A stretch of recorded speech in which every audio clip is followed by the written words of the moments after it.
Hello મિત્રો, નમસ્કાર। આપણી યુટ્યુબ ચેનલ યુડના માર્ગદર્શન પર તમારું હાર્દિક સ્વાગત છે। તો મિત્રો, આપણે આજે વાત કરીશું કે સ્માર્ટફોન સહાય યોજના, જેમાં ₹6000ની મોબાઈલ ખરીદવા પર ખેડૂતોને મળશે સહાય। તો મિત્રો, તમે અમારી યુટ્યુબ ચેનલને શેર કરો, સબસ્ક્રાઈબ કરો અને લાઇક કરો, જેથી કરીને તમને આવા વિડીયો અવનવા જાણવા સૌથી પહેલાં મળે। મિત્રો, આપણે આજે આમાં કયા ડોક્યુમેન્ટ જોશે, કેવી રીતે અરજી કરવી, તેની સંપૂર્ણ સ્ટેપ બાય સ્ટેપ માહિતી આ વિડીયોમાં આપીશું। તો ચાલો આપણે વાત કરીએ।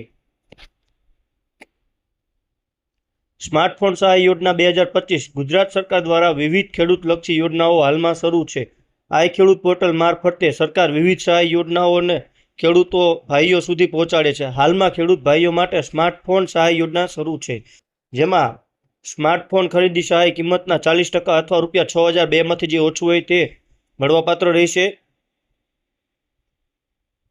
ત્યારબાદ આ ખેડૂત પોર્ટલ મારફતે અરજી કરવાની રહેશે। મિત્રો, આ યોજનાનો લાભ આજીવન એક વખત મળવાપાત્ર છે। અરજી કરવાની છેલ્લી તારીખ જોઈએ તો 20/7/2025 છે, પણ મિત્રો હાલમાં તમારે આ યોજનાનો લાભ લેવો હોય તો અગાઉ જે નવી તારીખ જાહેર થાય તો આ મુજબ તમે લાભ લઈ શકશો।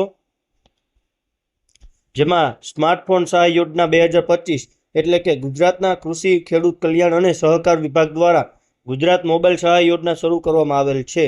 જે ખેડૂતો ગુજરાત સ્માર્ટફોન સહાય યોજના લાભ લેવા માંગતા હોય તો તે ખેડૂતોએ ઓનલાઈન આઈ પોર્ટલ એટલે કે સ્માર્ટફોન સહાય સ્કીમ 2025ની ઓફિશિયલ વેબસાઇટ પરથી રજીસ્ટ્રેશન કરવાનું રહેશે, જેની બધી જ માહિતી આપણે જાણીએ। મિત્રો, તો યોજનાનું નામ છે સ્માર્ટફોન સહાય યોજના 2025 એટલે કે મોબાઈલ સહાય યોજના। તેનો ઉદ્દેશ તો ગુજરાતના ખેડૂતોને ડિજિટલાઇઝેશન કરવાનો છે। લાભાર્થી એટલે કે ગુજરાત રાજ્યના તમામ ખેડૂતોને આ લાભ મળવાપાત્ર રહેશે। મિત્રો, મળવાપાત્ર સહાય જોઈએ તો સ્માર્ટફોનની ખરીદી કિંમતના 40% અથવા તો ₹6002માંથી જે ઓછું હોય તે મળવાપાત્ર રહેશે। કેટલી વાર સહાય મળવાપાત્ર થશે તો આજીવનમાં એક વખત જ આ મોબાઈલને લગતી સહાય મળવાપાત્ર થશે,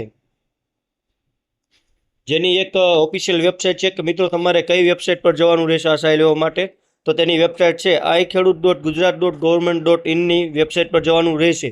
મોબાઈલ સહાય યોજના 2025, જેમાં સરકાર દ્વારા સ્માર્ટફોન મોબાઈલ સહાય યોજના આપવામાં આવી છે, જેથી ખેડૂત સ્માર્ટફોનનો ઉપયોગ કરીને ખેતી વિષયક માહિતીને આપેલ કરીને ફોટોગ્રાફી, મેલ, વિડીયોની અપડેટ થઈ શકે અને ખેડૂતો પણ માહિતીગાર થઈ શકે છે।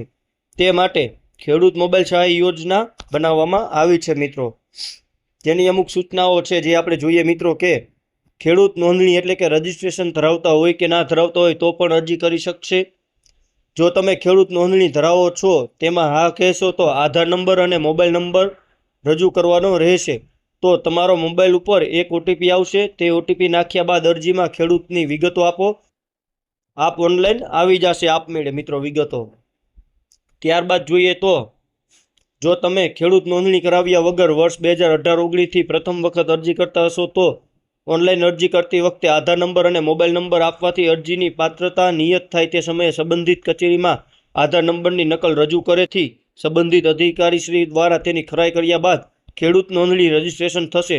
તે સમયે નોંધણી એટલે કે રજિસ્ટ્રેશન થયેલ છે તે અંગેનો SMS આપના રજિસ્ટર્ડ મોબાઈલ નંબર ઉપર આવશે। મિત્રો, જે વિગતો આગળ લાલ એટલે કે સ્ટાર છે તે ફરજિયાત ભરવાની રહેશે। મિત્રો, ત્યારબાદ અરજી અપડેટ એટલે કે કન્ફર્મ કરવા અરજી નંબર સાથે જમીન ખાતાનો નંબર જે તે અરજી કરતી વખતે આપેલ હશે તે આપવાનો રહેશે। મિત્રો, ત્યારબાદ જોઈએ તો અરજી કન્ફર્મ થઈ ગયા બાદ અરજી અપડેટ થશે નહીં, એટલે કે મિત્રો તમારે એક જ વાર અરજી થશે કન્ફર્મ।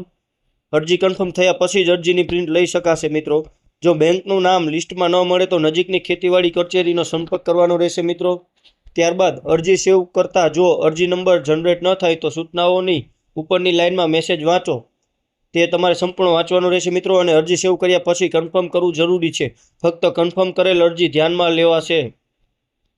ત્યારબાદ કન્ફર્મ નહીં કરેલ અરજી iKhedoot પોર્ટલ ઉપર લેવાયેલ ગણાશે નહીં, તે ફક્ત ડેટા સેવ કરવાની સુવિધા માટે છે। નોંધ, જેમાં સ્માર્ટફોન સહાય યોજના 2025ને લગતી તમામ માહિતી માટે સત્તાવાર વેબસાઇટ જુઓ અને ત્યારબાદ જ ઓનલાઈન અરજી કરો। મિત્રો।